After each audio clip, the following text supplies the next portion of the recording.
que tothom se'l creu és que s'ha de beure 2 litres d'aigua al dia. Tothom està com superenganxat. M'emporto l'aigua, una ampolla d'aigua de 2 litres i m'he de beure tota perquè si no, jo no sé què em passa. Doncs és mentida, ja que el que es creuen que s'ha de beure 2 litres és el que perdem en un dia. I si perdem 2 litres d'aigua no em fa falta beure 2, perquè no només recuperem l'aigua mitjançant, no només recuperem l'aigua bevent aigua, sinó que també menjar. Perquè, per exemple, el pa té un 35% d'aigua o un bistec un 70% d'aigua.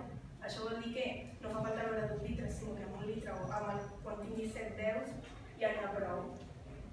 Aleshores, els 2 litres que perdem hi ha 3 maneres de perdre, que són per l'alè, per la suor i per l'excreció.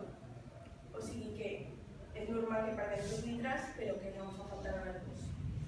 Sí, ara quan els papes ho siguin, has de beure 2 litres d'aigua al dia, els podem dir no, que mengem també.